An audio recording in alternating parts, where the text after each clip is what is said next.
je manifeste à chaque seconde, à chaque microseconde de conscience portée par cette émotion, cette passion. Je sens que je suis directement sur cette ligne de vie que j'ai choisie consciemment. J'avais à cœur de vous présenter ce soir. Je vous demande de faire un tonnerre d'applaudissements pour Steph Gentis. Je me choisis encore et encore tous les jours dans chaque méditation. Quand je me réveille, je vois ces scènes. Je vais dans ce futur. Je me rappelle de ce futur. Je laisse monter ces émotions.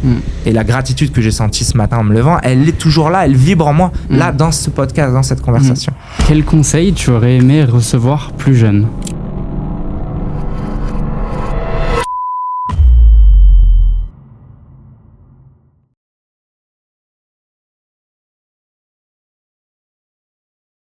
Steve, merci infiniment d'être là. Je suis extrêmement heureux de te recevoir. Os, mon Paul.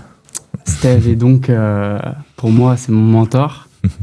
Tu enseignes un tas de voies dans une démarche holistique, donc qui comprend la globalité de l'être humain, le corps et l'esprit. Tu as commencé, je fais ton petit résumé, tu as commencé dans le corps, à travers le renforcement musculaire. Tu as accompagné des athlètes, des artistes, des entrepreneurs à assez haut niveau. Et depuis quelques temps, tu te dédies, j'ai l'impression, un peu plus à l'enseignement de la méditation, du breathwork et de ces voies un peu plus liées à ce qu'on pourrait qualifier comme de l'esprit, des voies de conscience, du travail de conscience, qui moi m'a beaucoup touché. Tes podcasts m'ont beaucoup touché aussi, c'est pour ça que je suis très, très honoré d'être là et de pouvoir partager cette petite table avec toi. Est-ce que tu veux rajouter quelque chose pour te présenter très rapidement ? Bon, je pense que ça va se faire naturellement dans notre discussion, mais c'est moi qui te remercie pour cet espace.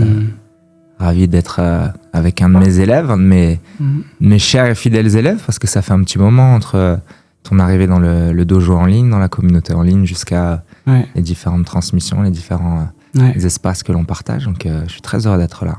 Magnifique. Première question que j'ai pour toi. C'est qu'est-ce qui te passionne le plus dans ce que tu fais, ce que tu transmets ? Je dirais que c'est la transmission justement en elle-même. Le fait de transmettre est ce qui me passionne le plus.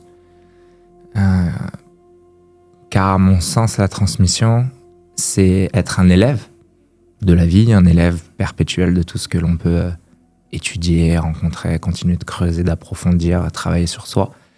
Et je pense que c'est ça qui me passionne le plus, c'est ce cercle vertueux entre tout le travail personnel, le cheminement personnel que tu continues à faire chaque jour. Et tu as parlé de holisme, d'approche holistique qui comprend la globalité de l'être, le corps, le cœur, l'esprit.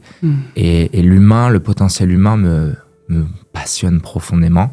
C'est vrai que je suis entré dans cette voie de la recherche, de la pratique par le corps, beaucoup d'arts martiaux, très jeune, on pourra en parler, puis la préparation physique et de fil en aiguille, de plus en plus tourné vers l'esprit, vers la conscience.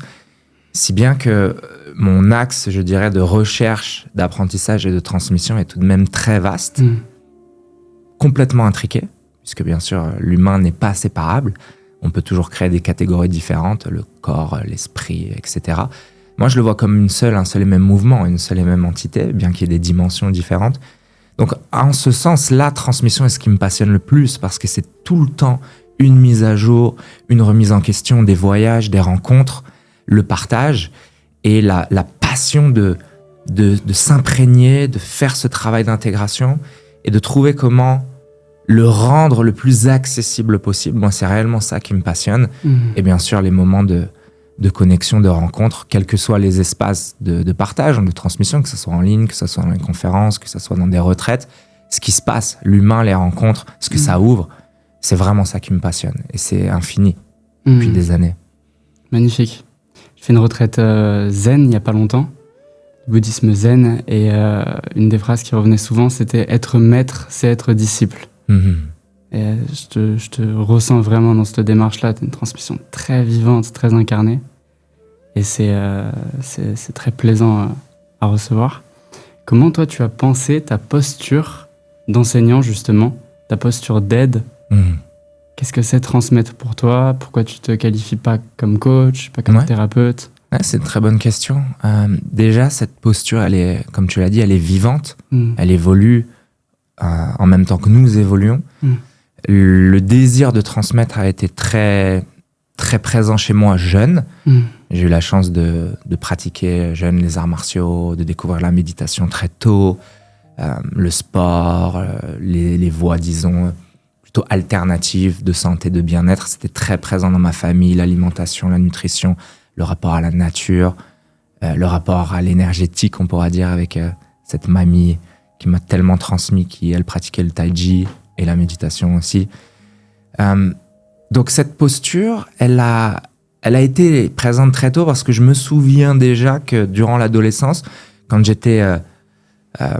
pratiquais plusieurs arts martiaux à bon niveau, et puis à la fin de l'adolescence même à haut niveau, et je faisais déjà pratiquer mes potes de l'époque. Je leur faisais faire les étirements, les entraînements, des personnes qui faisaient pas forcément de sport ou d'arts martiaux. Je me sentais déjà à l'aise et c'était presque un jeu pour moi de faire refaire ce que je voyais au dojo aux autres. Donc il y avait ça. J'ai une mère qui elle est à la retraite maintenant, mais qui était professeure des écoles, donc il y avait la transmission. Mon oncle est aussi professeur. Mon père était pilote de ligne, mais il était aussi instructeur, donc il formait des pilotes.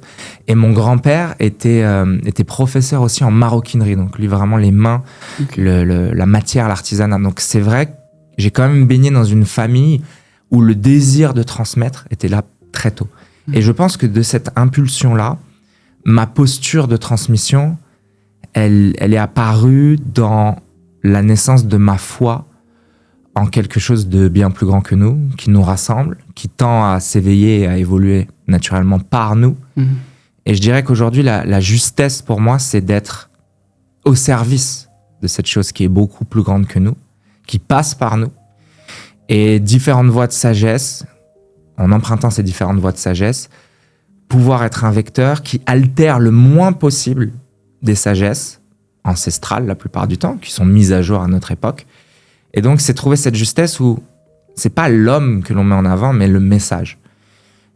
C'est toujours trouver cette humilité de pouvoir se remettre en question, mais en même temps d'assumer, de s'exposer, de prendre parole et d'être engagé comme une véritable mission de vie. Pour moi, la transmission, je le vois comme une mission de vie, comme une vocation, comme quelque chose en quoi j'ai foi. Et je le ferai quoi qu'il arrive, coûte que coûte, et jusqu'au bout, quoi. C'est viscéral, c'est lié à ce que j'ai de plus profond. Mais il y a toujours cette lucidité dans tout ce que l'on transmet, on y ajoute notre couleur, notre sensibilité, et c'est aussi la beauté de la chose. C'est ce qui fait qu'on connecte, par exemple, toi et moi, parce que tu as des affinités qui résonnent avec les miennes, et d'autres enseignants ont des affinités qui résonnent avec leurs élèves, et ainsi de suite.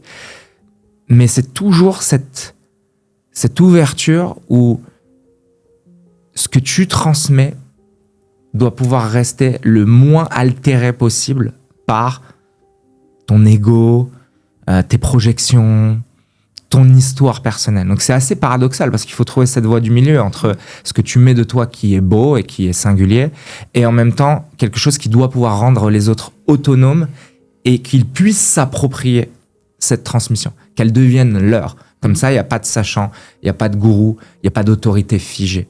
C'est une transmission qui doit pouvoir être intégrée et qu'après, chaque personne ayant reçu cette transmission peut potentiellement la faire rayonner pour d'autres.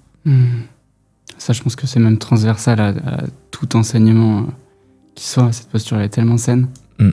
T'évoques le concept de mission de vie. Est-ce que tu penses, toi, qu'on s'incarne chacun pour une raison singulière ?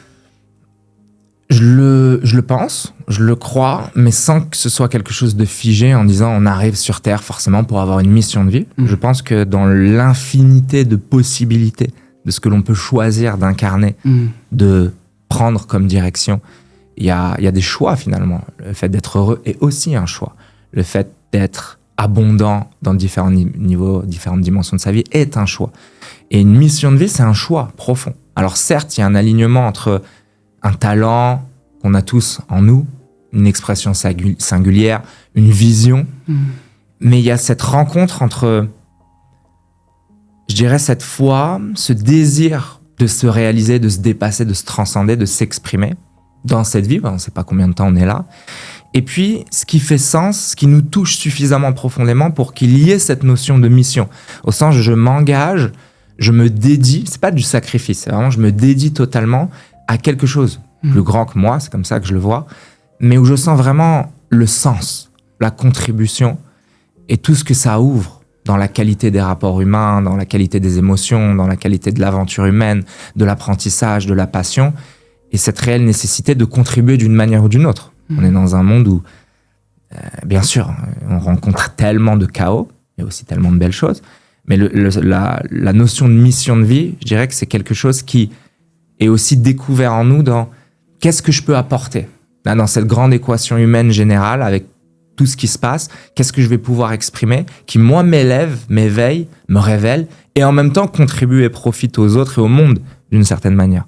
Ça me fait penser à un podcast que j'ai vu il n'y a pas longtemps de Tony Robbins qui parlait de motivation push, où tu forces pour créer, tu forces pour... Le podcast avec Hormozy. Hormozy, exactement. Ouais. Très fort. Très fort. Et de motivation pull, où tu te sens tiré par quelque chose, par de plus grand que toi. Ouais. Et personnellement, je trouve que ça fait vraiment du bien. Sortir de cet égocentre pour se mettre au service. Ouais. C'est très très beau. Tu saurais dire de quoi tu es au service ? Ouais, je suis au service à mon humble niveau, au service du vivant, au service de la vie, au service du divin, mais pas dans une notion dogmatique ou hippie ou New Age. La divinité est présente en nous. La divinité est présente dans tout ce qui est, dans cette évolution, cette intelligence du vivant et la conscience qui s'infuse, s'incarne sous une infinité de formes et de déclinaisons et qui évolue et qui prend forme. Et il y a la mort, il y a la vie, il y a quelque chose de si grand, de si fort que l'émerveillement, la gratitude que je ressens d'être en vie me touche suffisamment profondément pour que je veuille rentrer activement dans cette danse, l'honorer, ce cadeau d'être en vie, d'être dans ce corps, d'avoir cette capacité de connecter si profondément avec d'autres humains ou avec des animaux ou avec la nature et à sentir que tu prends part à ce mouvement, mais de manière consciente et active, qui a bien sûr ce lâcher-prise de se laisser porter par la vie et si on parle de dimension divine, ça nous dépasse infiniment. Mais à un autre endroit, nous faisons part. Nous sommes un atome de cet univers. Nous sommes un atome du divin, du vivant. Et quand tu sens que tu rentres de manière harmonieuse dans la vie, l'honorer, la célébrer, voir comment tu peux y apporter une forme d'évolution à ton échelle atomique, à ton échelle, tu vois, de presque de poussière d'étoiles. Mais il y a quand même cet art de vivre. Et c'est ça, à mon sens...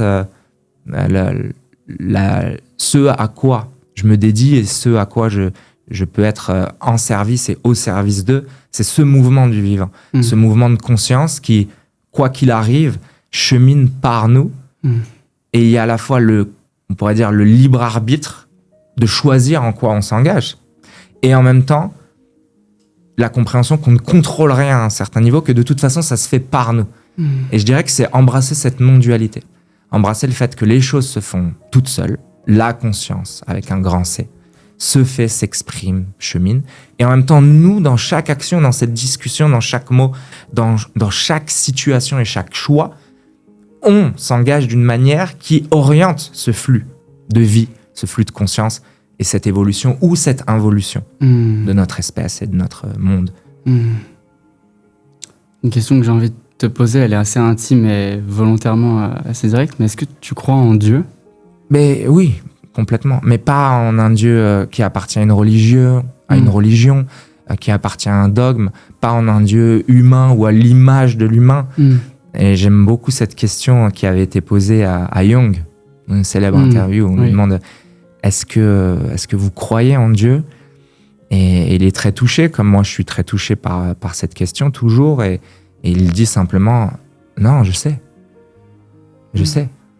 mais pas au sens égocentrique. Je sais, j'ai compris. C'est juste que ça dépasse la croyance. C'est évident qu'il y ait une intelligence, une perfection, une grandeur divine, et c'est simplement l'observation du miracle et de la grandeur de ce que peut être la vie, l'univers, avec notre prisme de perception de la réalité qui est limité. Mais juste à notre échelle, c'est déjà tellement vertigineux, tellement grand, tellement infini, que moi je dirais comme Jung, je sais Je sais qu'il y a ça, mais c'est innommable. Le mot Dieu n'est pas la chose. On ne peut pas enfermer cette chose dans un concept, dans un dogme ou dans une croyance. Ça dépasse tout ça. T'écrivais sur Instagram, pour rencontrer le Dieu qui a créé les hommes, il faudrait cesser de regarder le Dieu que les hommes ont créé, quelque chose comme ça. Ouais, c'est ça. Moi, c'est vrai que c'est un sujet assez central et je l'aborde souvent justement sur des angles assez déconditionnants pour que l'on rencontre chacun de manière autonome et notre divinité, notre foi, et aussi participer à cette non-exclusion du rapport au divin.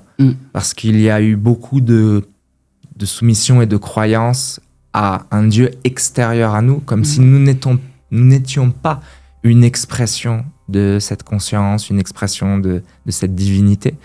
Et le fait, qui est justement égocentré, de se penser exclu de cette divinité, de cette intelligence, de ce mouvement-là, bien nous coupe déjà dans notre système de croyance de l'accès à nos facultés les plus profondes, à une relation plus consciente avec le vivant, avec les autres, à une expérience directe de ce que peut être l'interdépendance. Donc il y a une ouverture sur tellement de choses vitales à l'échelle d'une vie humaine et de la compréhension humaine, d'avoir une réelle vie religieuse, qu'on se comporter en religion, en religare, et vivre les uns avec les autres, et intriquer avec notre environnement, et avec les choses que l'on ne voit pas, que l'on peut peut-être sentir à un certain endroit. Donc c'est vraiment ça, à mon sens, ramener du sacré dans nos modes de vie, honorer le grand mystère. C'est une autre manière de parler de Dieu, qui est utilisée notamment dans les traditions de peuples racines, de certains peuples racines. C'est le grand mystère. Je trouve que c'est une très belle manière d'en parler, parce qu'on ne sait pas. Ça nous dépasse, mais en même temps, ça fait partie de nous et c'est en nous. Donc, penser que nous sommes une étincelle de ce qu'on peut appeler Dieu, une vague dans l'océan, c'est un très beau proverbe zen d'ailleurs. L'éveil, c'est quand une vague réalise qu'elle est l'océan. C'est reconnecter avec cette responsabilité d'exposer et d'exprimer cette divinité et de l'embrasser, donc d'agir en conséquence. Donc, c'est d'avoir finalement une spiritualité qui n'est pas de l'ordre de quelque chose d'extérieur à nous, mais quelque chose d'incarné. Et avoir une foi qui n'est pas de la croyance ou de la soumission ou d'avoir peur d'aller en enfer ou de respecter des lois imposées, mais de sentir dans son cœur, de sentir ces lois-là dans son cœur, que ça part du bon sens et de la connexion à ce divin, la manière dont tu agis, la manière dont tu respectes, la manière dont tu honores le vivant, la manière dont tu évolues.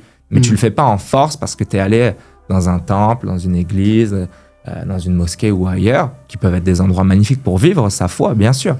Mais à partir du moment où elle est autonome, où elle n'est pas dictée par une autorité supérieure, qui en plus passe par un intermédiaire humain. C'est comme si maintenant il fallait passer par d'autres êtres humains qui, eux, savent et qui sont des vecteurs privilégiés du divin. Donc il y a une hiérarchie et on en revient encore à une forme de contrôle et d'aliénation, parce qu'on perd cette connexion avec ce que nous sommes profondément, des êtres divins. Cette foi, elle est née d'expérience pour toi ? Elle est aussi née d'expérience, bien sûr, d'une multitude d'expériences. Mais en revenant aussi souvent à la simplicité. L'expérience mystique n'est pas que dans les états de conscience élargis et la transcendance. Elle est simplement quand tu prends ta mère dans les bras, quand tu es dans des situations compliquées de vie et confrontantes, et à quoi tu vas te connecter pour faire face à cette situation. Elle est dans les problèmes du quotidien, elle est dans la maladie, elle est dans les problèmes de santé, elle est dans le départ des gens qu'on aime. La spiritualité et la foi, à mon sens, elle n'a de sens qu'ici. Et bien sûr, elle peut prendre des dimensions transcendantales, mystiques, avec des expériences très fortes, qu'on pourrait qualifier de non ordinaires ou de surnaturelles pour une pensée occidentale. Mais à un autre endroit, on ne devrait jamais la séparer, la spiritualité, de ce que l'on vit au quotidien. Et je vais citer Pierre de Chardin, que j'aime beaucoup citer, qui dit nous ne sommes pas des êtres humains ayant une expérience spirituelle, nous sommes des êtres spirituels ayant une expérience humaine. Et tout, si on adopte ce regard, est spirituel. Une des voies que tu transmets et que tu me transmets, que tu m'apprends à apprendre en ce moment, est celle du breathwork, qui permet justement d'atteindre certains états de conscience non ordinaires. Est-ce que tu es OK de nous dire ce que c'est pour toi et comment ça a pu t'aider dans ce cheminement ? Oui, bien sûr. Alors, ce qu'on appelle breathwork, c'est un travail de respiration qui prend ses origines dans des sagesses ancestrales, une nouvelle fois, notamment dans les approches yogiques du souffle, pranayama. On peut retrouver une respiration consciente pour activer des différents états de conscience et différentes circulations énergétiques dans le corps, dans différentes voies de sagesse comme le taoïsme ou les arts martiaux. Mais on le retrouvera certainement dans bien des cultures où le chamanisme ou la guérison et l'accès à d'autres dimensions, à d'autres états de perception étaient présents et ont modifié nos perceptions par la voie du souffle. Donc il y a quelque chose de très ancien. Il n'y a rien de plus proche que la respiration. Elle est là, juste sous notre nez, sous nos yeux. C'est le premier acte que nous faisons en arrivant au monde. Première inspiration, on ouvre nos poumons, on découvre cette dimension, on respire, on inspire. Et puis c'est le dernier acte, ça sera cet expire. On repart dans cet expire. On s'incarne dans une inspire et on meurt dans une expire. Donc il y a quelque chose de fondamental dans la respiration. Chaque instant est connecté à la respiration. La respiration nous lie au moment présent. Il y a quelque chose de si grand, de si vaste, et le breathwork est la compréhension de cette puissance qui est liée aussi une nouvelle fois aux réelles facultés de l'humain et de la technologie très très élevée qu'est le corps humain. Et il y a des pionniers qui ont pu moderniser ces approches ancestrales, ces sagesses, en ayant toute une vision aussi scientifique, médicale, au sens contemporain du terme, de vraiment regarder qu'est-ce qui se passe au niveau du cerveau, au niveau du corps, au niveau physiologique, au niveau biochimique, au niveau du système nerveux. Certains pionniers comme Stanislas Grof, qui ont travaillé sur comment est-ce que l'on peut s'ouvrir à des états de conscience non ordinaires, des états de conscience élargis, en passant par le souffle, comme le faisaient les anciens. Il y a eu différentes formes de breathwork, comme la respiration holotropique que Stan Grof a créée, sachant que lui était un des grands chercheurs dédiés à la recherche sur les états de conscience non ordinaires et les psychédéliques, les thérapies par les psychédéliques, jusqu'à ce qu'il y ait les situations années 70, diabolisation des psychédéliques, ou l'interdiction et l'arrêt de ces études-là et l'arrêt du financement de ces études. Ça a pris pas mal de temps et là, ça revient. C'est les psychédéliques et les états de conscience non ordinaires et le breathwork font partie de ce qui est le plus étudié dans ces universités, dans ces lieux où on plonge profondément dans qu'est-ce qu'est la conscience finalement et comment est-ce que la guérison peut coïncider avec la conscience. Lorsque je réalise des choses de manière plus profonde, que je rencontre mes zones d'ombre, que j'explore mon corps, que j'explore mon subconscient, que je libère des émotions cristallisées dans le corps, que j'ai des états de transe, des états différents, avec des perceptions différentes, il y a quelque chose de thérapeutique, mais une nouvelle fois de manière autonome, parce que c'est ton souffle, ton énergie, ta respiration, qui en la modifiant, t'amène à ces états, et donc à ces processus d'auto-guérison et d'auto-régulation. Donc c'est ça le breathwork. Il y a différentes techniques. Il y a Leonard Orr qui a travaillé sur le rebirth, dans cette idée de revenir à l'origine, à la naissance, au traumatisme qu'aurait pu créer la naissance et ce passage dans le monde. Donc, ça va très très loin le breathwork dans les compréhensions énergétiques, transgénérationnelles, épigénétiques, psychologiques, énergétiques. Et si bien qu'on arrive à différentes approches du souffle avec un principe commun, qui est celui de modifier sa respiration dans un cadre dédié, sécurisé, encadré par des facilitateurs, des gardiens d'espace qualifiés, qui ne sont pas des thérapeutes au sens le plus courant du terme, où c'est toi qui vas agir sur la personne. Ce sont des personnes qui rendent la possibilité à chacun d'activer ces processus de régulation profonde, de libération et d'auto-guérison ou de réalisation, parce que ça va avec.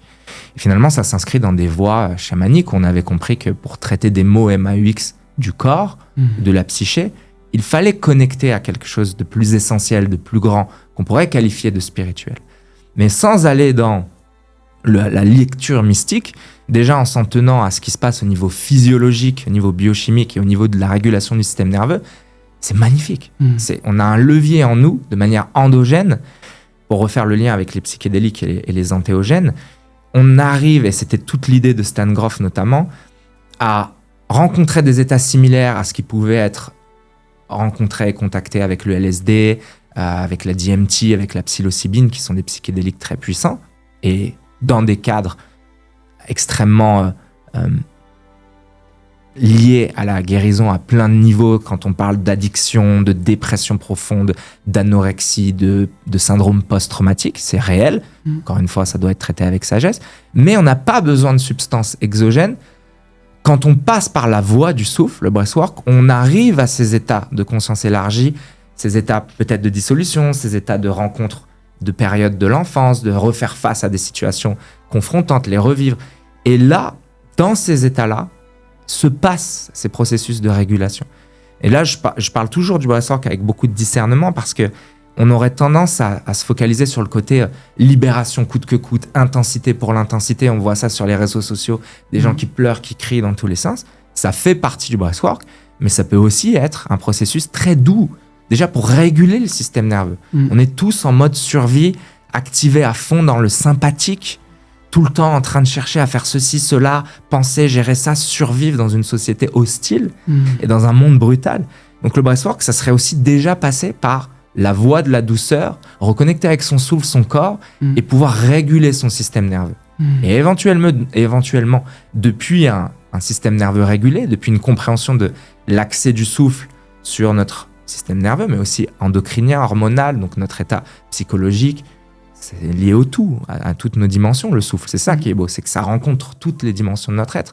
À partir de là, oui, on peut aller de plus en plus en profondeur dans des libérations somato-émotionnelles, dans des états de conscience différents qui vont nous amener à nous explorer en profondeur. Et qui dit exploration profonde, qui dit conscience de ce que nous sommes, de nos schémas et de notre fonctionnement, dit naturellement une réorganisation de notre structure et donc un état d'harmonie qu'on peut appeler la guérison, mais en tant que fréquence, en tant qu'état.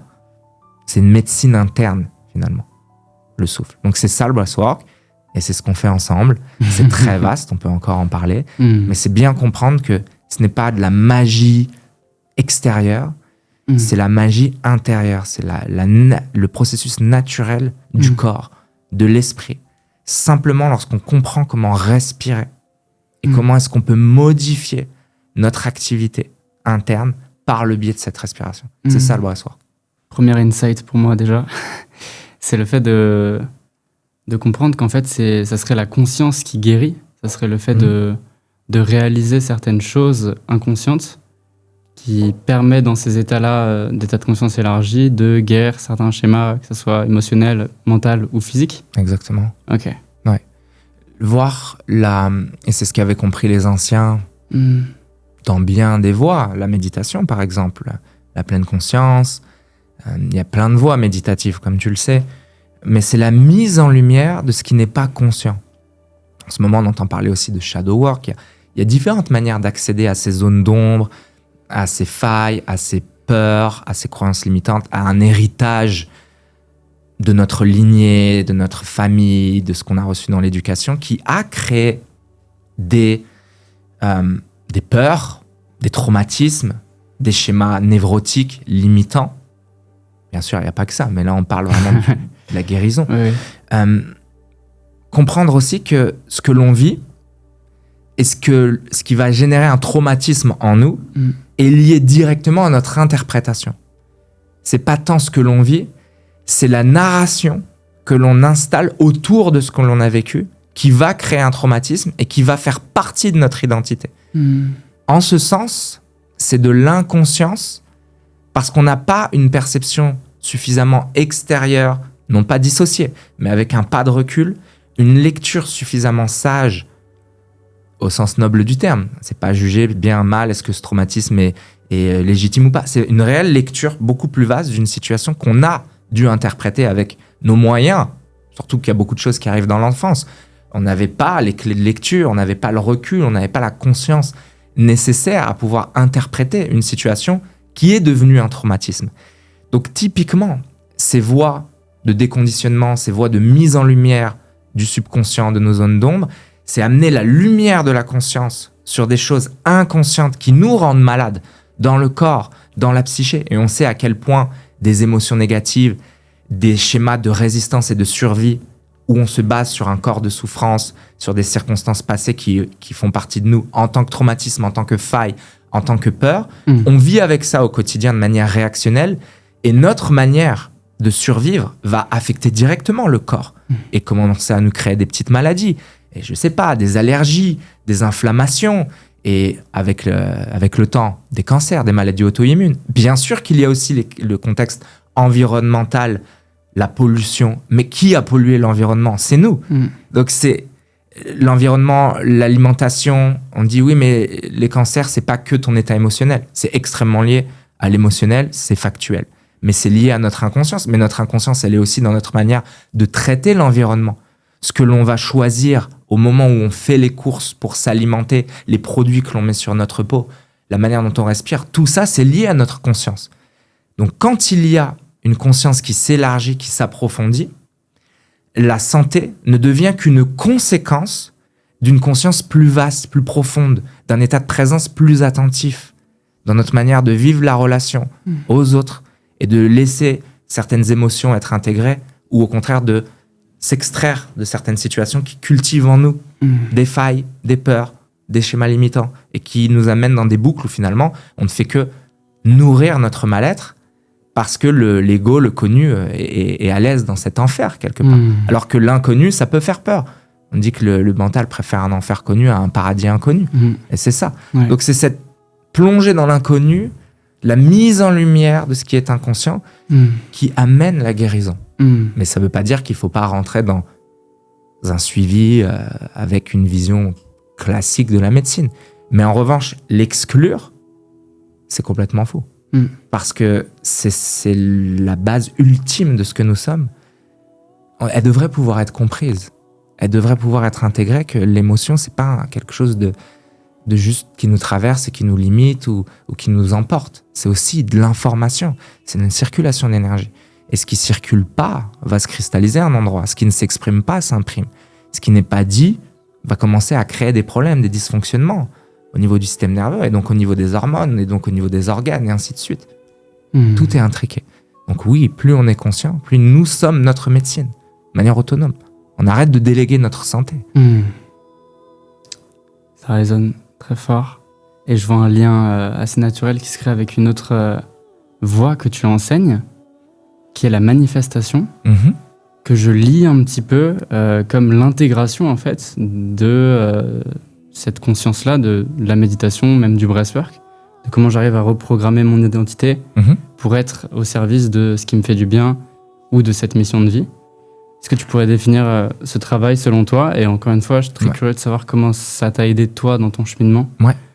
Bien, pour en revenir à une vision holistique, une vision non fragmentaire de ces grandes voies de sagesse qui sont multimillénaires, que l'on retrouve dans bien des courants différents de par le monde. La voie du souffle, la respiration donc, la voie de la méditation, présent dans le bouddhisme et dans d'autres courants yogiques et autres, parce qu'il y a plein de formes de méditation dans même l'origine de ce que de nombreuses religions ont pu transmettre dans leur partie initiatique et sage, avant que ça puisse être instrumentalisé en dogme. Il y a dans toutes les religions énormément de sagesse. Il faut juste réussir à lire et à comprendre que c'est des grilles de lecture et des codes et des enseignements très profonds sur ce que nous sommes. Et au lieu de voir le dogme ou d'être sauvé finalement par le grand sauveur et d'aller au paradis, il faut bien comprendre que tout ce que nous enseignent ces prophètes ou ces livres sacrés sont avant tout des modes d'emploi ultra profonds de ce que nous sommes en tant qu'être créateur, en tant qu'être divin, en tant que être ayant une vraie capacité d'influencer sa réalité, la réalité. Et c'est là où je vais faire le point avec la manifestation, qui est finalement, en d'autres termes, quelque part, l'art de la prière. Ça peut être une autre manière de parler de la manifestation. Okay. L'art de se sentir intriqué dans cette conscience divine sans se sentir extérieur à. C'est aussi des états qui peuvent être rencontrés dans les cérémonies ou ce qui a été hérité finalement, qui a pu devenir une messe ou une prière. C'est aussi pour être dans un certain état. La manifestation nous parle beaucoup de l'état. Ouais. Et dans cette vision donc non fragmentaire et holistique, il faut bien comprendre que la voie du souffle, la méditation, l'entraînement du corps, ou ce qu'on peut appeler la manifestation, c'est une seule et même chose. C'est la conscience en tant que toile fondamentale de ce qui est, en tant que principe premier. Disons que tout est conscience, tout est information, au niveau le plus primordial. Nous sommes de l'information, nous sommes traversés par de l'information, nous traitons de l'information, nous émettons de l'information, nous recevons de l'information. Et on a un corps, on a donc une technologie physique qui est capable d'interagir avec cette dimension physique. Et c'est là où toutes ces voies nous enseignent comment on peut déployer les capacités de ce corps et de cet esprit. Le souffle, la présence, la méditation ne sont pas extérieurs à ce qu'on appelle la manifestation, puisque c'est ce qui nous permet de connecter à ce champ de conscience, à être dans un état de présence, à activer éventuellement notre énergie ou à accéder à des états différents via la respiration. Donc c'est une seule et même voie, selon ma perception, encore une fois. La manifestation, c'est donc déjà comprendre que nous sommes part de ce champ. On peut l'appeler le champ de conscience unifié, certains l'appelleront le champ quantique, la matrice divine, c'est-à-dire que tout étant lié, connecté, information en mouvement, et je suis dans cette information. Donc forcément, quand moi je bouge, que j'ai un mouvement de conscience, aussi un mouvement physique à un certain endroit, mais surtout un mouvement de conscience, je fais bouger cet ensemble. Donc mon état va émettre quelque chose dans ce champ, et par loi de correspondance, par résonance, imaginons que j'émets des ondes, il y a un échange infini d'ondes et d'informations, mais de manière logique, je vais recevoir ce qui correspond à ce que j'émets, parce qu'il y a une loi de correspondance. L'onde, la fréquence est similaire. Si dans mon identité, mon comportement, j'émets la peur, le doute, le manque, je vais expérimenter dans ce champ et cette matrice et cette dimension, ce qui correspond à ce que j'aimais, ce qui correspond à mon système de croyance, ce qui correspond à ma personnalité, puisque ma personnalité crée ma réalité personnelle. Une fois qu'on a un peu compris ça et qu'on a pu commencer à identifier nos schémas, ce que l'on répète, nos systèmes de croyance, notre manière de percevoir le monde, notre manière de projeter les choses, et qu'on comprend et qu'on est assez lucide sur le fait que ce qui nous arrive, on en est responsable. Et finalement, la vie est un grand miroir, un miroir infini de facettes qui nous renvoie à notre manière d'agir. Bien là, je vais pouvoir découvrir que si je transforme mon état, si je vibre plutôt déjà intérieurement, que je ressens la gratitude, des émotions élevées, parce que c'est ça aussi la manifestation, c'est aligner des intentions claires, direction, des visions claires, avec une émotion, un état élevé. Visualisons que les émotions telles que la joie, la gratitude, l'amour, l'abondance, la compassion augmentent notre fréquence. Donc on passe dans un état où ce que nous expérimentons, très probablement, correspond beaucoup plus à ce que l'on émet en vibrant haut, et donc qui est beaucoup plus lié à ce que l'on a envie d'expérimenter. Alors que quand on est dans l'inconscience, dans la victimisation, dans l'égocentrisme maximal autour de la peur et du fait qu'on soit victime de la vie et qu'on la subisse, bien sûr qu'on va expérimenter cette réalité-là, puisque c'est notre système de croyance. Une fois que j'ai compris ces mécanismes, dans les états méditatifs, dans le travail d'introspection, ça peut être du journaling, ça peut être, différentes manières de méditer, mais c'est surtout dans ma manière de me comporter, moment par moment, je suis en train de créer à chaque instant. J'ai la liberté, là, dans cette discussion, dans le choix que je fais plus tard, dans l'action que j'engage aujourd'hui, demain, de modifier ma trajectoire. Parce que je sais, dans mon cœur, ce qui est important pour moi. Et là, on en revient à la mission de vie. Je sais ce qui fait sens pour moi. Je sais ce qui m'apporte la joie, l'amour, la gratitude, ce qui m'élève, ce qui me rend heureux, ce qui me passionne, ce qui me fait vibrer. Donc ça, c'est mon intention. J'ai une direction sur ce qui m'élève et m'apporte le plus dans cette vie, ce qui est le fruit de mon désir le plus profond, mais celui du cœur, celui qui réellement me fait vibrer, pas qui vient combler des peurs, du manque. C'est pas une manifestation qui est dirigée par des failles du passé, mais qui est beaucoup plus dirigée par la conscience de ce que je suis fondamentalement. Et à partir de là, il y a des processus qui sont intriqués, comme ce que tu as cité, c'est-à-dire qu'on vient reprogrammer notre identité, notre subconscient, mais pas comme une espèce de décor de cinéma bancal où tu te forces à être quelqu'un d'autre. Non, c'est simplement qu'on a compris que notre identité était dans tous les cas une création. C'est le fruit de notre vécu, de notre mémoire, notre éducation, la somme du connu et du passé qui se perpétue de manière inconsciente. Lorsque je deviens conscient, que je suis porté par des émotions élevées, que mon intention, ma vision se clarifie, je comprends que ma personnalité est donc reprogrammable et malléable depuis un espace de conscience plus profond rencontré dans la méditation, dans le breathwork, dans l'introspection. Et de là, je peux commencer à remplacer un ancien schéma qui agissait depuis la peur ou le manque et le faire agir depuis l'abondance, la foi, la gratitude. Donc petit à petit, la nouvelle version de nous, c'est pas une histoire de développement personnel en carton. C'est réellement que tu transformes ton système. Tu es le programme d'identité et le programmeur, la conscience profonde. Et tu es donc capable de façonner, de refaçonner ton identité, ton ego, la représentation du soi, au service de ce qu'on pourrait appeler ton âme, ton cœur, ta conscience profonde. Donc l'identité est un système, un operating system, une interface te permettant d'aligner ta vie, ton comportement avec ce que tu sens devoir rencontrer de plus juste. C'est ça la manifestation. C'est devenir cohérent avec ce que tu désires le plus profondément et devenir inévitable dans la rencontre avec ton futur. Parce qu'il y a une vraie relation, et on pourra en parler, au temps. Si le temps n'est pas quelque chose de linéaire, qu'il est dans ce champ une infinité de potentiel. Tout existe déjà. Il y a déjà un pôle heureux d'une certaine manière, un pôle un peu moins heureux d'une autre manière, un pôle très heureux d'une autre manière, un pôle qui fait ceci, un pôle qui fait cela, un pôle malade, un pôle malheureux, un pôle ultra épanoui. Bref, on a compris, il y a une infinité de versions de pôles. Sélectionne consciemment quelle version tu veux incarner. Tu la sélectionnes dans le champ infini des potentiels, le champ unifié, puisque ça existe déjà.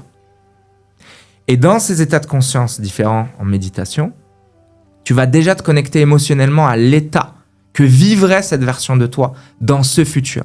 Tu te rappelles de ton futur. Tu éduques ton système nerveux, ta chimie, ta biologie, à être déjà cette version consciente, épanouie, abondante, qui expérimente ceci dans les relations, ceci dans les environnements de vie, ceci dans ce qu'elle réalise et dans sa mission de vie. Tu la vis déjà.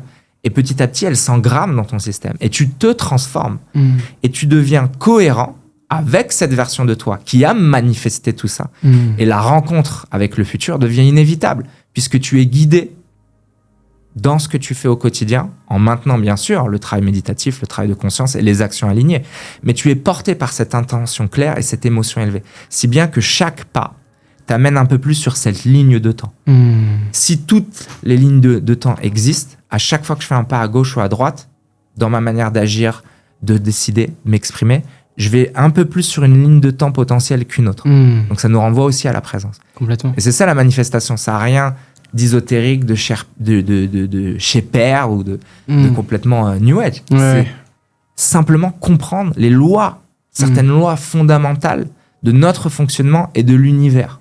Et c'est pour ça qu'on peut parler parfois de pouvoir d'attraction, de visualisation créatrice. Mais c'est simplement comprendre aussi le système nerveux, la biologie, la vision, la visualisation, le caractère mental à visualiser, et comprendre que tout cela, dans notre intrication avec le réel, si nous, on se transforme, nous transformons notre réalité. En quelques mots, c'est ça la manifestation. C'est un art de vivre et un art de révéler et d'exprimer notre plein potentiel de manière cohérente. J'ai beaucoup de gens autour de moi qui ont du mal à connecter à une vision claire, justement, à une intention claire, même à une mission de vie, on pourrait dire. Est-ce que tu aurais, je sais pas, un exercice concret, une pratique qu'ils pourraient mettre en place dès demain, par exemple, pour commencer un peu plus à s'aligner avec ce qui leur fait réellement du bien? Mais clairement, dans le dojo en ligne, dans la communauté en ligne dont tu fais partie, on a vu récemment, parce qu'il y a tout un pan, là j'ai résumé la manifestation, quelque chose de synthétique, mais bien sûr, il y a plein de subtilités, il y a plein de manières de clarifier sa vision, de connecter à l'état. Il y a différentes manières de méditer, il y a différentes manières d'agir sur la manifestation, il y a différentes manières de l'intégrer dans son comportement au quotidien, cet état aligné. Et récemment, dans le dojo, on a vu un triptyque pour arriver à la vision claire de 3 étapes. La première étape, c'était l'introspection et le dépouillement. C'est prendre un moment où on va être en silence, en présence, méditer et faire l'inventaire lucide de tout ce qui, aujourd'hui, me coûte de l'énergie, appartient au passé, n'est plus nécessaire, n'est plus important, n'est juste plus viable à porter. L'image que j'avais donnée dans cette pratique, c'est si nous nous visualisons comme des arbres, il y a des parties dans l'arbre, il y a des branchages qui sont morts, qui prennent trop d'énergie à la pousse de l'arbre, qui sont juste pourris, qui ont été gangrénés par tel ou tel parasite. Et on va venir couper consciemment, cesser de nourrir ces parties de l'arbre qui sont obsolètes, qui sont des mécanismes de survie, des traumatismes, des héritages inconscients, des peurs et des patterns récurrents. Je les vois très clairement dans ce travail d'introspection, et simplement en prenant conscience, je ne suis pas là en train de transformer, je cesse de nourrir ce qui me détourne de mon chemin, parce que je l'amène en lucidité. Et cette étape, elle peut prendre des mois, ça peut être des méditations quotidiennes, ça peut être un travail de journaling, d'écriture, d'introspection, pour voir qu'est-ce qui fondamentalement n'est pas moi, ou je ne souhaite plus nourrir en moi. À partir de là, tu as déjà défriché ce qui pourrait faire que ta vision émane du passé, ou que ta vision émane depuis un espace de peur ou de manque. Par exemple, je veux manifester beaucoup d'argent, mais c'est parce qu'au fond, je me sens en manque. J'ai peur parce que ma famille a manqué d'argent, donc moi j'ai peur, et je vibre à cette fréquence de manque. Donc finalement, ma vision, elle émane pas de quelque chose de conscient, elle émane de failles. Et ce travail d'introspection va pouvoir mettre en lumière tout ce depuis quel espace j'ai pas à visualiser. J'ai pas à visualiser depuis la peur ou le manque, puisque ça va m'amener à un puissant fond. Même si je manifeste de l'argent, je vais toujours avoir un sentiment de manque, puisque fondamentalement, une partie de mon identité est associée au manque. Voilà, c'est un exemple assez parlant, je pense. De cet état d'introspection et de dépouillement, il y a une étape qui est vraiment importante pour clarifier la vision, c'est l'état élevé. C'est ce dont on a parlé avant. C'est quelles sont les émotions, les sensations que je sens vouloir expérimenter au quotidien. Est-ce que je veux vivre avec un sentiment d'être fatigué, de manquer de vitalité, dans l'anxiété, dans l'angoisse, la réaction, ou est-ce que je veux vivre en me sentant fort, puissant, épanoui, ouvert, sensible, au sens connecté fort à ce que l'on ressent dans la gratitude, dans la joie, dans l'abondance. C'est ça que je veux ressentir. Donc là, c'est de l'émotion. C'est un état, c'est une fréquence, c'est un état énergétique que tu viens cultiver, une nouvelle fois, dans la méditation, la visualisation, mais aussi dans ce que tu choisis de faire au quotidien. Qu'est-ce qui t'apporte de la joie et qu'est-ce qui élève ta fréquence. Et c'est depuis cet état-là que dans ton processus de méditation, manifestation, de direction consciente, tu viens caler ta vision claire. Tu vas passer par des méditations, toujours combinées, moi j'aime, avec des exercices d'écriture, où tu vas prendre le temps, depuis cet état élevé, en ayant laissé tout ce qui n'a plus à être porté dans la partie dépouillement, tu vas pouvoir questionner les différentes dimensions de ta vie.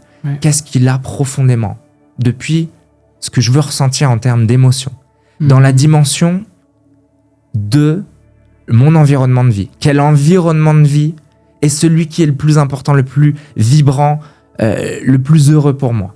Et commencer à laisser venir des images, des sensations, des scènes. Et la même chose dans la dimension des relations. Quelles relations j'ai envie d'expérimenter? En amour, en amitié, avec ma mère, avec mon père, avec mes frères, mes sœurs. Qu'est-ce que j'ai envie de vraiment expérimenter et partager là, dans cette vie? Et pareil avec le travail ou la mission de vie ou l'abondance. Qu'est-ce que j'ai envie de sentir? Qu'est-ce que c'est pour moi l'abondance? Et tu vas l'explorer en émotion, en voyage interne. Et pareil avec la santé. Comment est ton corps? Comment est ta santé? La manifestation, c'est aussi guérir pour certains. La santé est une fréquence, la guérison est une fréquence. Donc c'est connecter à cet état élevé et venir questionner toutes les dimensions de la vie humaine jusqu'à temps que ça soit clair et évident. Et c'est vrai que ce processus, pour certains, peut prendre du temps.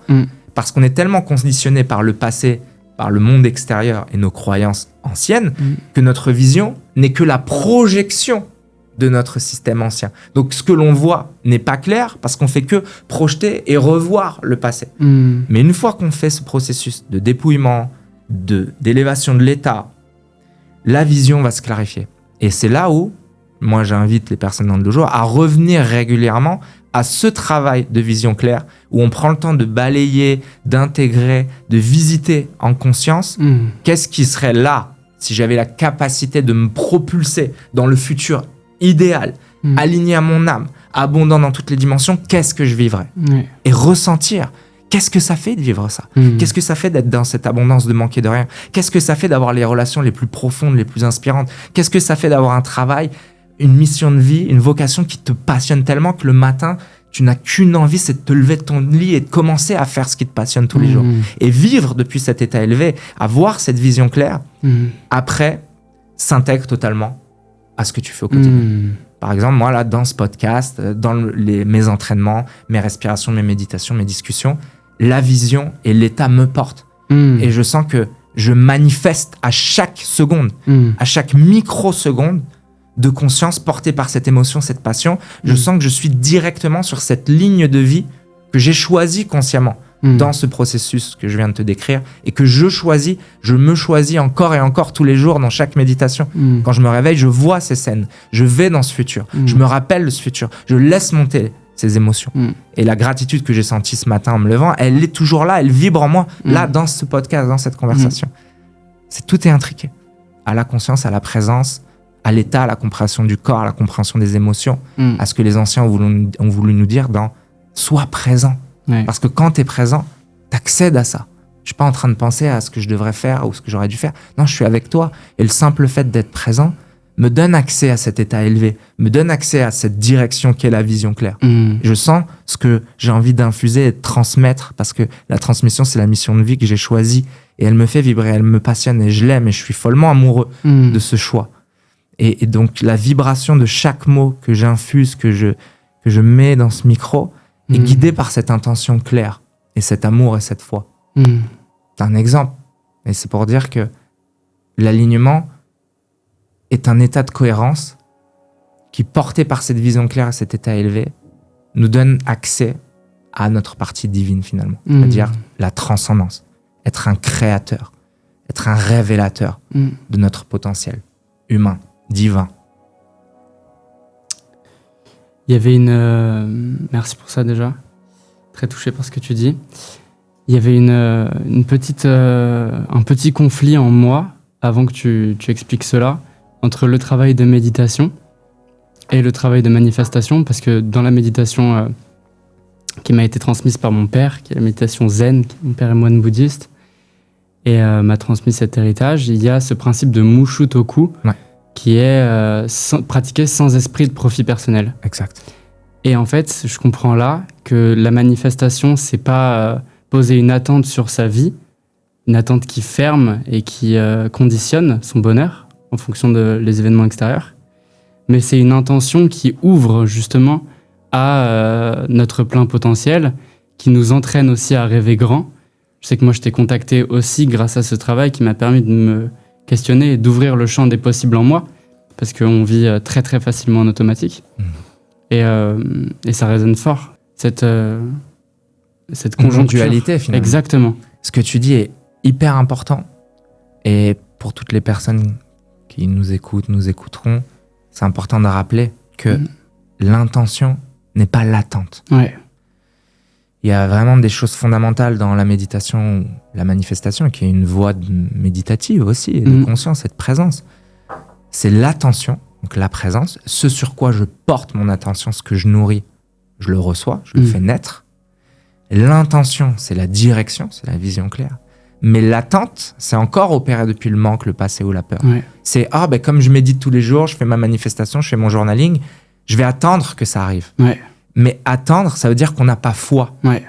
Une autre chose fondamentale dans la manifestation, c'est avoir foi. Ouais. C'est-à-dire s'en remettre à cette intelligence omniprésente, à ce champ de conscience unifié et à ce champ de potentiel infini.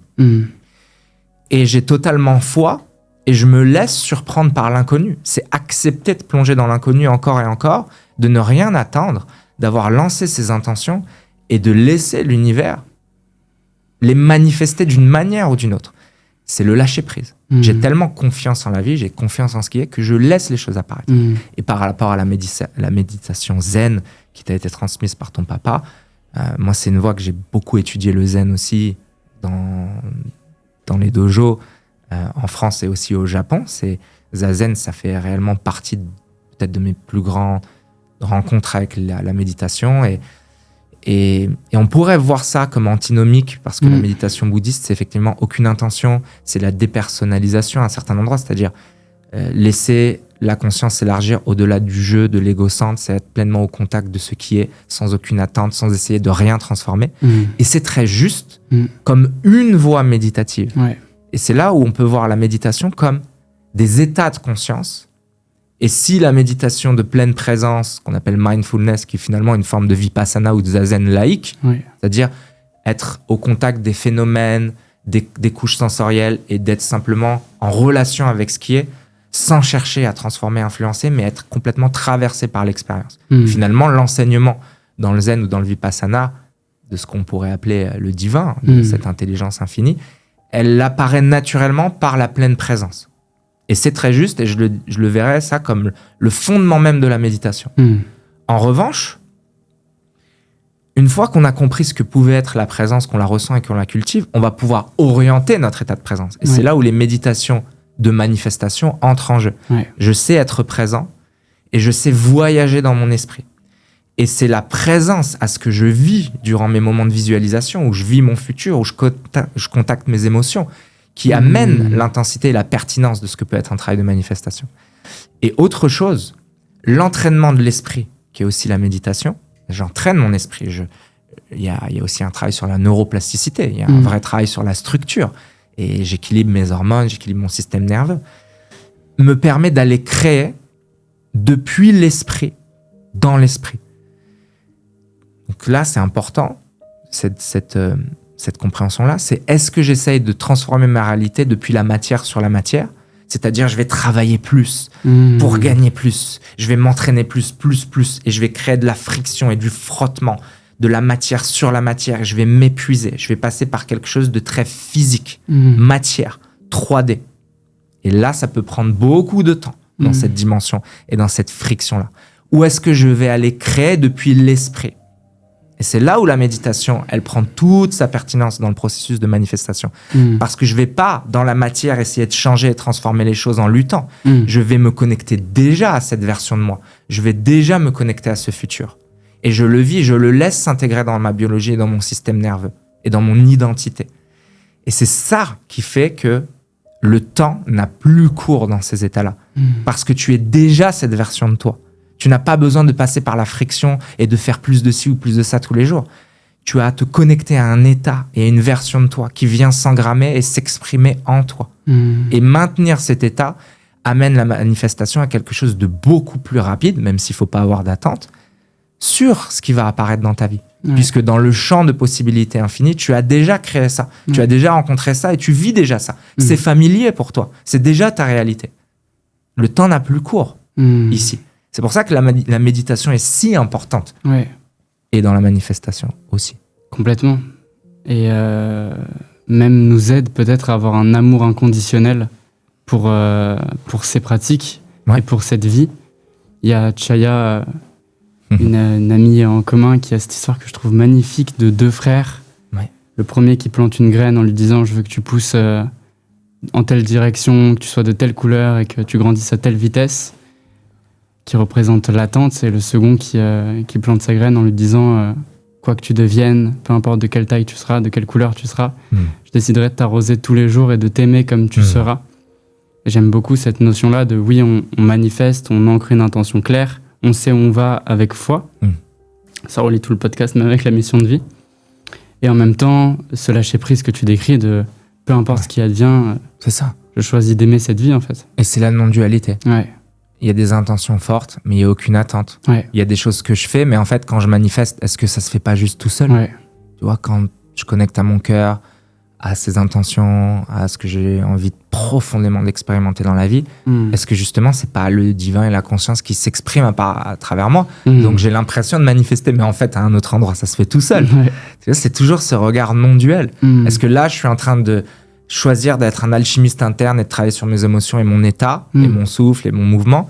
Ou est-ce que de toute façon, ça se fait tout seul et je suis qu'un observateur à un certain endroit passif de cette vie, de cette identité qui s'exprime de toute façon, de manière automatique? Et la manifestation, c'est aussi comprendre justement qu'on crée rien, mais plutôt qu'on révèle. On ne vient pas s'inventer une vie, s'inventer une nouvelle personnalité optimisée. Ouais. On vient au contraire enlever l'illusion de ce que nous ne sommes pas. On vient éplucher les couches et révéler ce que nous sommes profondément. Si notre âme avait une expression propre, on en revient à la mission de vie en fait, aussi. Si notre âme avait quelque chose dans son code, dans la somme d'informations qui devait être expérimentée, exprimée là, dans l'incarnation. Justement, est-ce que ce travail n'est pas beaucoup plus révélé que créer quelque chose? Donc quand on dit que nous sommes de puissants créateurs, c'est vrai au sens création, faire émerger.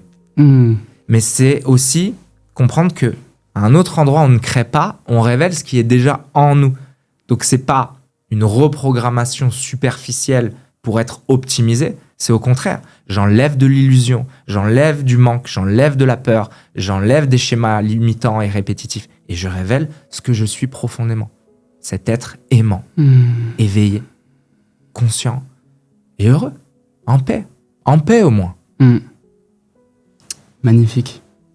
Un autre sujet qui me tenait à cœur d'aborder avec toi, sûrement parce que tout ce travail-là de conscience m'a énormément aidé dessus, c'est le sujet de la relation amoureuse.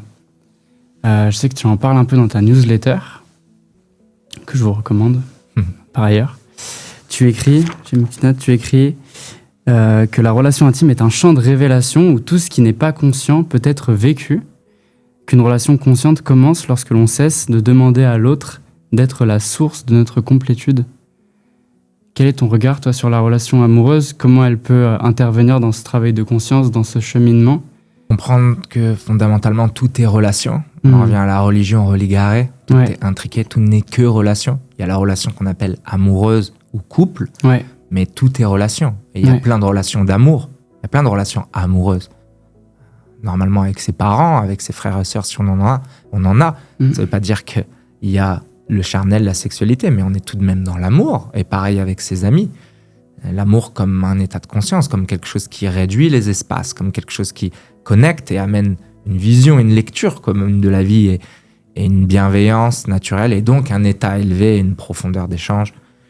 Et dans cette compréhension que tout n'est que relation, la relation, c'est aussi le miroir de ce que je suis. C'est un espace de révélation, de co-régulation ou de co-dérégulation. Et dans les différentes formes de relations, forcément, plus il y a de l'intimité, de la proximité, plus ça peut mettre des choses en contraste. Avant de parler peut-être un peu plus du couple ou de la relation intime, il y a une phrase que j'aime bien, ou une vision qui est assez drôle, c'est « Si tu penses être éveillé, va passer 3 semaines chez tes parents. » Tu vois, parce qu'il y a tellement de... Il y a beaucoup d'amour. En général, la plupart du temps, on n'a pas tous la chance d'avoir une bonne relation ou d'exprimer cet amour avec nos parents, mais la plupart du temps, c'est tout de même le cas. Mais malgré cet amour inconditionnel, celui d'une mère, celui d'un père, il y a quelque chose de chargé. Il y a de l'inconscience, il y a des schémas de la lignée, il y a de l'héritage, il y a du transgénérationnel. Il y a aussi le fait que nos parents nous aient vus dans différentes versions de nous, surtout celle de l'enfance. Peut-être on a quitté le foyer à la fin de l'adolescence et eux, ils sont restés à une mise à jour ancienne. Donc eux te perçoivent avec une ancienne perception. Toi, tu rentres dans un rôle qui est celui de l'enfant quand tu es avec eux. Donc tu es une autre version de toi. Si on parle de manifestation, d'état, de quelle version tu incarnes, de quelle personnalité tu laisses être l'interface de ce que tu exprimes et la manière dont tu agis jour après jour, il y a un certain agencement avec les parents. Donc ça révèle plein de choses. Il y a cette intimité, il y a cette promiscuité, il y a cette proximité. Dans le couple, c'est la même chose. Et en plus, il y a le désir, il y a l'état amoureux, il y a l'intimité mais de la vie au quotidien qui fait ressortir plein de choses.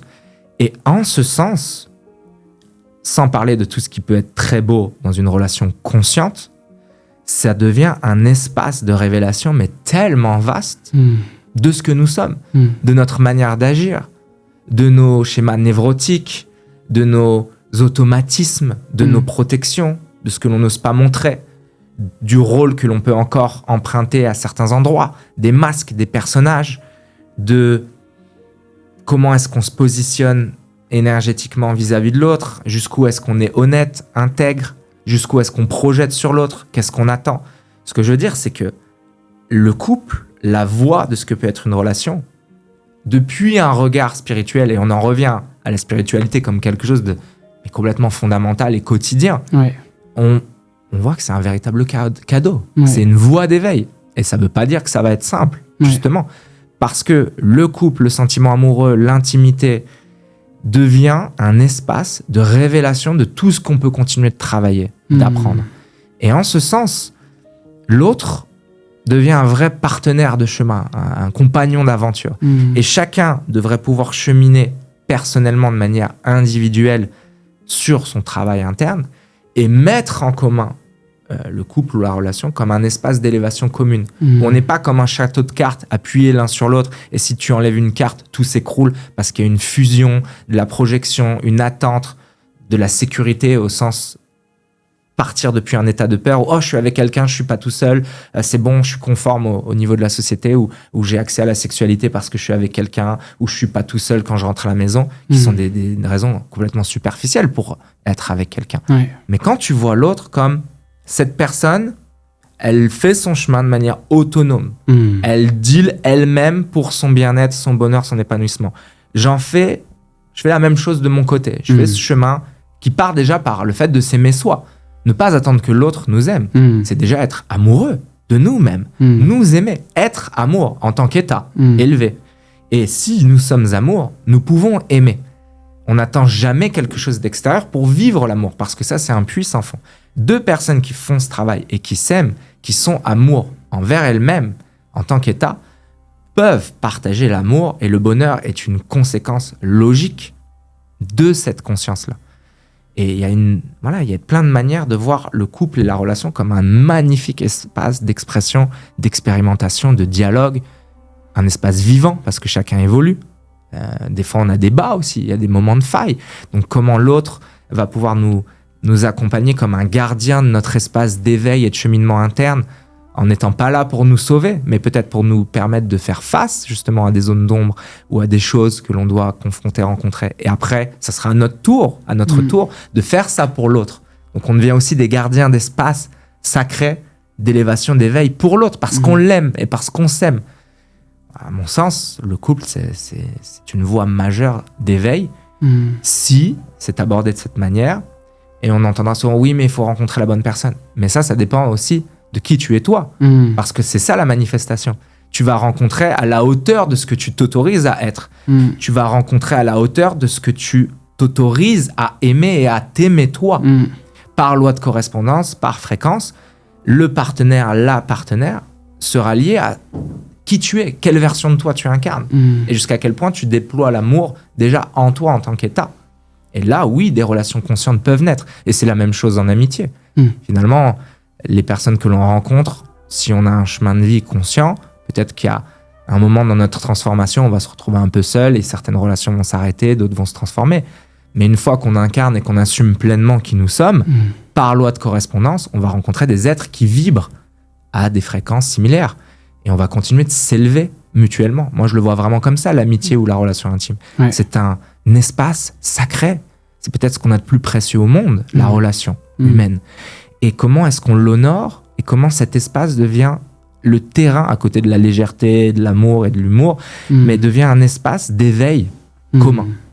Je grandis grâce à l'autre et l'autre grandit grâce à moi. Et c'est ça aussi un cheminement de conscience. La conscience qui passe par cette personne, la conscience qui passe par moi, c'est la conscience qui se reconnaît en elle-même et consciente d'elle-même, continue de faire ce chemin d'élévation et d'évolution. Donc, chaque relation, au regard de cela, devient quelque chose de profondément spirituel. Pour terminer, j'ai 5 questions signatures que je poserai à tous mes invités. Je l'ai aussi posé à Tristan, le dernier invité. Oui, le Tristan. On pense à lui. Nakama. Fort. Donc, tu peux essayer d'y répondre le plus directement possible. Mais C'est un défi, ça, pour moi. Bah, un petit peu, je sais, surtout pour toi. Mais si tu veux t'étaler, tu peux. Ok. Je vais tâcher. C'est un bon exercice. Ok. Quel conseil tu aurais aimé recevoir plus jeune?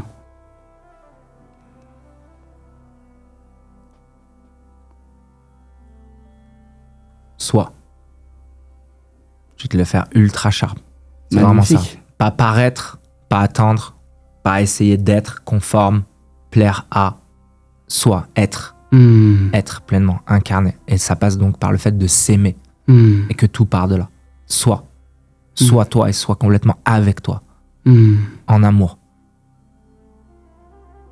Quel est ton plus grand rêve?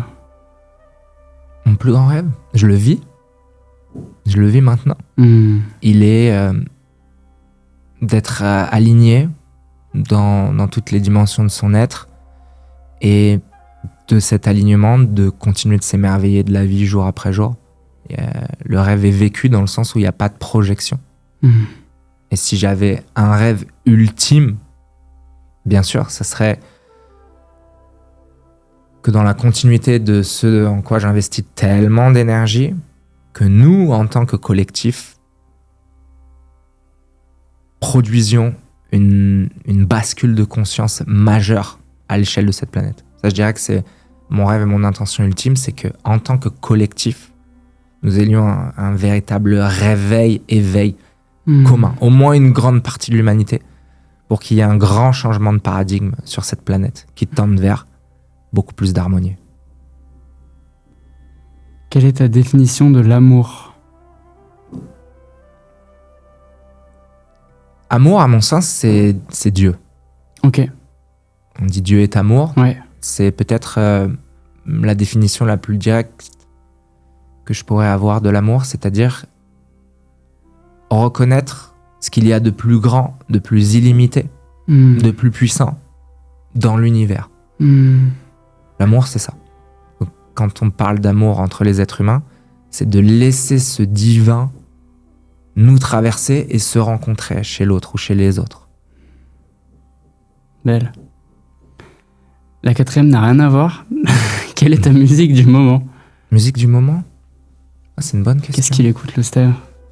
J'écoute plein de choses, mais c'est vrai que j'aime beaucoup Max Richter.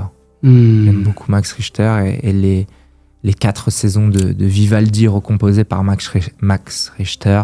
Je trouve que c'est vraiment une masterpiece. Ouais. C'est magnifique. Incroyable. Pour la danse intuitive, pour la méditation, pour juste se laisser porter.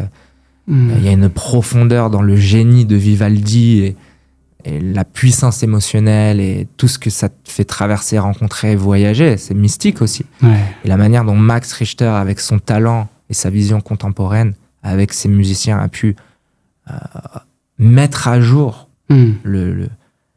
l'expression virtuose de Vivaldi, oui, moi, ça me bouleverse. Je le vois vraiment comme une masterpiece. Magnifique, ouais. Et la dernière question, c'est est-ce que tu as un mantra en ce moment, des mots, une citation qui t'accompagne?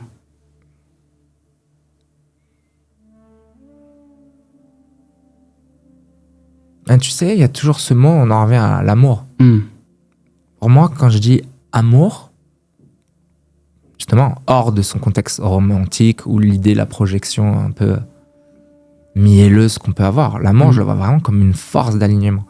Et je sais que en tenant un espace de breathwork, en tenant un espace, je sais pas, d'un live où il y a des centaines de personnes ou d'une conférence, si je devais résumer mon état d'alignement à une chose, je sais que ce qui me déclenche, moi, c'est amour. Je le vois vraiment comme un alignement avec cette intelligence, avec cette puissance de l'être et avec ce pourquoi il faut œuvrer. Donc pour moi, le mot amour, je sais qu'il va profondément, parce que c'est ça un mantra. C'est quelque chose qui va activer ton système, qui va résonner, qui va ouvrir des accès dans ton esprit et dans ton état émotionnel. Donc c'est vrai qu'un mot aussi simple que amour, pour moi, me reconnecte à un état de présence et d'alignement. Ok. Trop beau. Pour terminer cet épisode, est-ce que...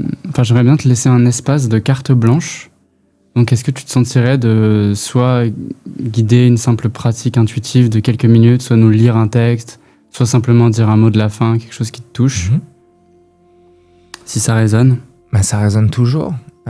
Est-ce que toi, mon cher Paul, avec tout ce que l'on partage, il y a un axe, quelque chose de particulier que tu aimerais qu'il soit partagé, qu'il soit, tu vois, quelque chose de par rapport à la tonalité que tu veux donner à cet échange? L'échange, il a naturellement pris de la place aussi sur la manifestation. Ouais. Et c'est là où ce que tu as dit m'a aussi le plus touché. Ouais. Donc j'aimerais bien que les gens, peut-être qui ressortent de ce podcast, là, à la fin de cette écoute, repartent peut-être avec quelque chose pour se connecter à leur cœur, pour se connecter à ce qui résonne vraiment en eux. Qu'est-ce qui, selon toi, est le plus important par rapport à ton audience pour clarifier quels sont les points qui, là, peuvent être encore mis en lumière pour donner quelque chose d'encore plus concret, d'encore plus palpable et actionnable que tu aimerais que je puisse partager pour que, si la manifestation, c'est un peu la thématique qui ressort de cet échange, qu'est-ce que tu aimerais avoir comme chose particulièrement actionnable? En te mettant à la place de toi déjà, tu vois. Toi, et tu fais partie de cette génération, cette nouvelle génération. Vous êtes la relève, 20 ans. Donc moi, j'aimerais certainement m'adresser peut-être beaucoup à cette génération, aux jeunes. Moi, c'est ça qui me parle beaucoup. Donc vraiment, pour des personnes de ta génération, de ton âge, qu'est-ce qu'on peut encore approfondir? J'ai l'impression qu'à mon âge, il y a quand même un carrefour de choix qui s'offrent à nous, qui ont une résonance très très forte sur le long de notre vie. Et ouais, j'observe beaucoup de confusion vis-à-vis de ça, de qu'est-ce qu'on se souhaite dans notre vie, qu'est-ce qu'on souhaite expérimenter. Mais votre génération et les plus jeunes, arriver dans un monde où, à bien des égards, on dit c'est trop tard, c'est perdu, c'est le chaos. Mais terrible, comment on peut dire ça à des jeunes et à des enfants? Donc je pense que c'est reconnecter avec ceux dont votre génération et de plus jeunes sont plus proches. C'est l'émerveillement de l'enfance. Parce que finalement, c'est ce qui, quand on sera sur notre lit de mort les dernières minutes, qu'est-ce qui nous aura touché le plus? Ça aurait été de regarder un paysage, de prendre quelqu'un qu'on aime dans les bras. C'est les choses les plus simples et cet émerveillement vient de là. Je dirais de rester connecté avec cette vitalité de l'enfance, de la jeunesse, de l'émerveillement et de pas se laisser détruire par les illusions, justement, que ça soit trop tard ou que ça soit perdu. Bien sûr qu'il y a une urgence. Et on en revient peut-être au plus grand rêve dont je t'ai parlé. Celui qui est suffisamment de prise de conscience et d'action alignée, concrète, de la part d'un collectif pour que ça bouge. Et votre génération et celle qui vient ensuite être les plus aptes et les plus à même de transformer le monde. Bien sûr, il faut qu'on éduque les adultes, les anciens sur certaines choses, mais c'est entre vos mains parce que vous avez toute la puissance de l'être, vous avez le temps, vous avez la vitalité, vous avez la souplesse de corps et d'esprit d'agir. Donc à mon sens, c'est aussi reconnecter au sacré et à la fois à l'émerveillement. Parce que quand on est dans une génération où ton système nerveux il est déréglé parce que tu es tout le temps en train de scroller sur les réseaux sociaux, la sexualité consommée, ou alors justement qui n'est pas honorée parce que c'est le porno derrière ton écran et tu te coupes des autres. Complètement. Tout ce qui devient l'intelligence artificielle, qui peut être quelque chose de fantastique, mais qui peut devenir une espèce de béquille à l'utilisation de ton cerveau. Toutes ces choses-là, le transhumanisme qui va arriver, où on te fait croire qu'une fois que tu auras une puce dans le cerveau ou un bras bionique, tu seras un humain augmenté, alors que tu as déjà la plus haute technologie en toi, et tu as déjà la divinité et l'intelligence suprême, parce que des neurones, pour l'instant, on n'a pas trouvé une meilleure technologie que des neurones. Par rapport même aux microprocesseurs les plus performants, pour l'instant, la plus haute technologie, elle est là. Donc, c'est revenir à cette compréhension-là. Et pour ça, il faut revenir aux fondamentaux. On a vraiment besoin de revenir au corps. Toi, tu l'as fait jeune parce que tu viens de cette famille, mais indispensable de prendre soin de ce corps, de l'honorer, de bouger, mais de bouger de la manière dont ça te fait plaisir. Quel que soit le sport, que ce soit des arts martiaux, un sport collectif, du foot, de l'escalade, des sports de nature, être dans le corps, connecté à ça. Et connecté à la nature aussi. on est tellement hors sol. Bon, certains vivent à la campagne, c'est génial, mais tu peux être à la campagne entre 3 champs de pesticides et quand même scroller toute la journée sans aller marcher dans la forêt. Reconnecter à la nature, connecter aux arbres, mettre les pieds dans la terre, aller s'aérer, bouger, regarder la lumière naturelle.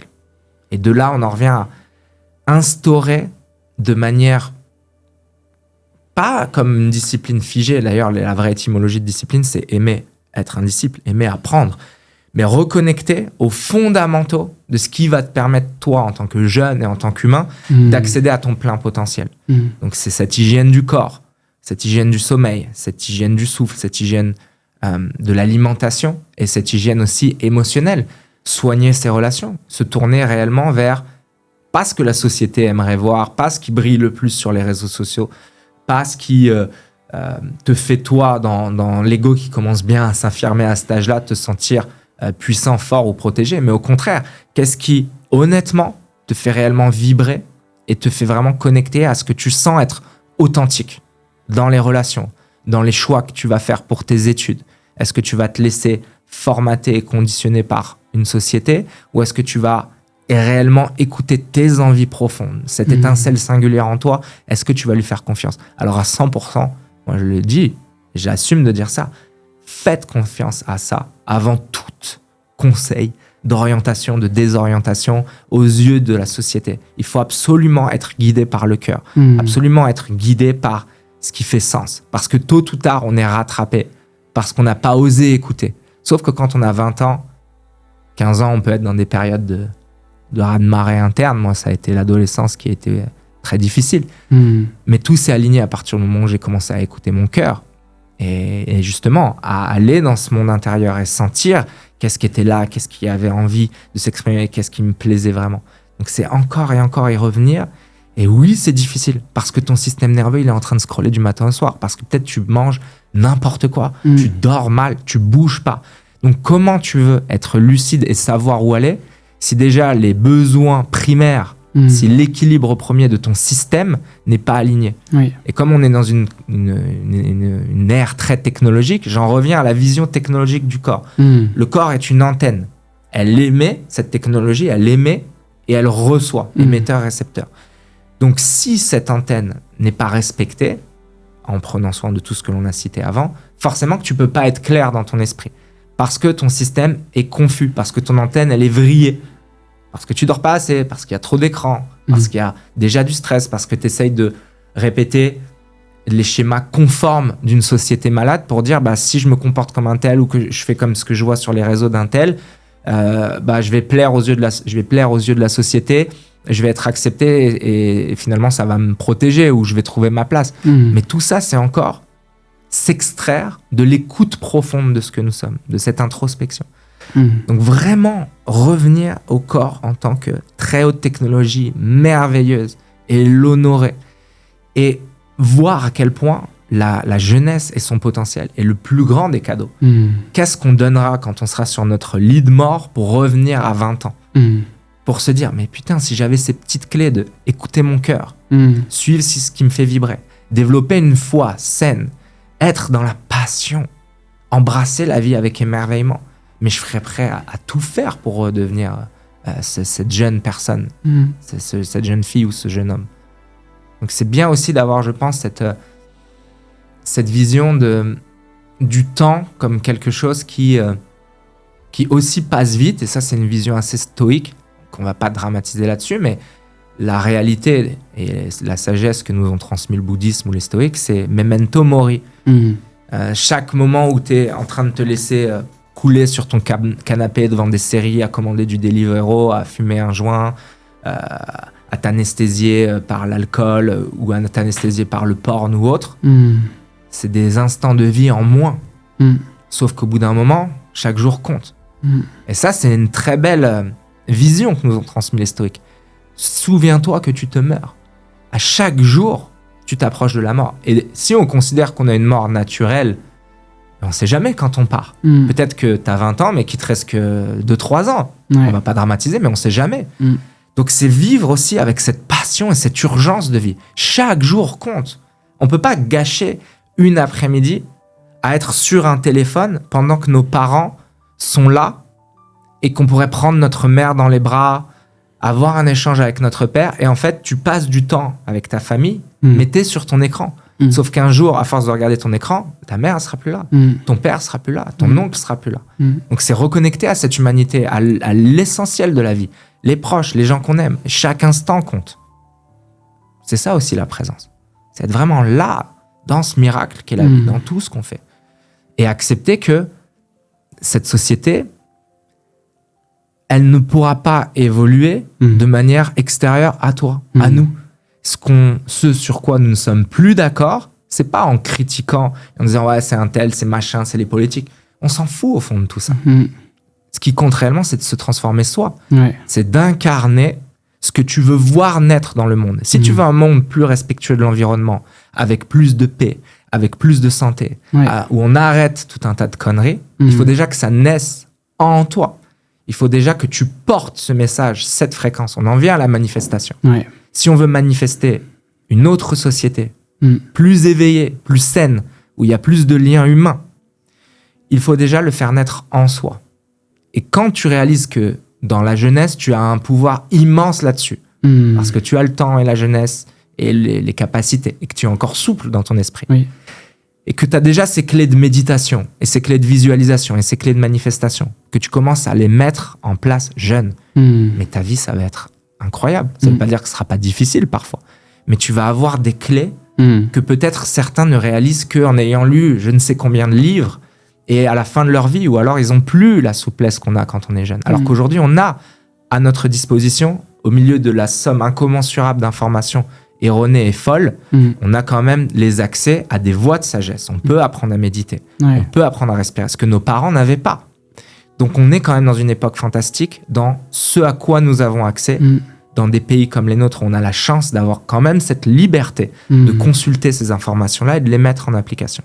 Donc commencez à méditer, commencez à respirer consciemment, pratiquez un art, exprimez votre sensibilité, et tout va s'aligner.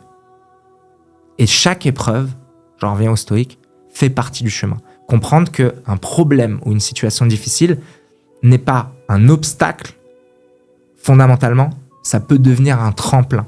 On en revient à notre interprétation des situations.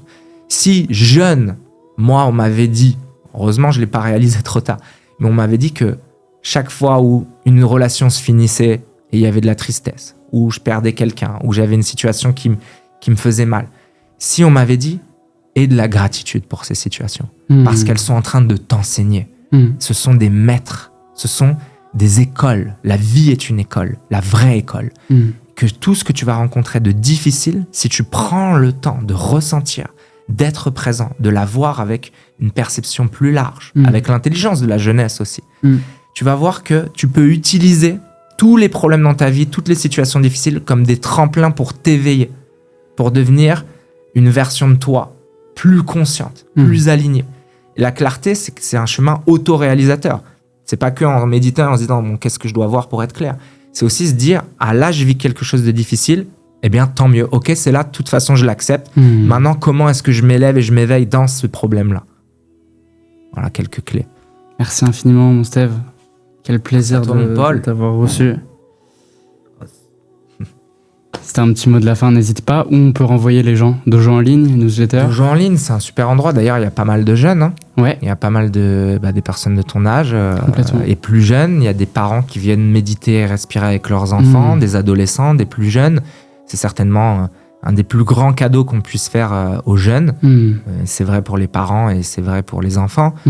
Venez méditer avec joie. Il y a le dojo en ligne. On médite, on respire. On est très profond aussi sur la voie de la manifestation. Mais comme une école où on vient, on rentre, on prend ce qu'on a à apprendre, on prend ce qui résonne, et un espace conscient, bienveillant, où justement il y a plein d'humains en chemin qui peuvent se donner de la force, chacun avec leur chemin de vie, et chacun avec leur sensibilité, mais c'est la force de la communauté. Et moi, c'est ce que j'ai voulu créer et créer avec le dojo. C'est un vrai lieu online qui est accessible à tous, où on est là pour cheminer ensemble et découvrir des voies qu'on a cité aujourd'hui, qui nous donnent les clés de manière autonome aux grandes problématiques de la vie. Vraiment un grand plaisir de vous accueillir dans le dojo en ligne. Il y a des lives, il y a des pratiques accessibles à tout moment. Et puis bientôt, il y aura de plus en plus d'événements physiques. Parce que l'intention de réunir et de rendre accessible à un maximum de un plus grand nombre de personnes possible, différentes clés, différentes informations, je veux que ça prenne aussi une expression physique, qu'on soit physiquement réunis. Donc je travaille actuellement sur une tournée de grands rassemblements où on respirera breathwork, méditation et espace de parole et d'échange. Et on commencera dans quelques temps à aller voir plusieurs villes de France. Donc je partage ça sur les réseaux sociaux, notamment sur Instagram pour les informations. C'est là où on peut aussi se connecter pour celles et ceux que ça intéresse de rejoindre le mouvement. Merci encore.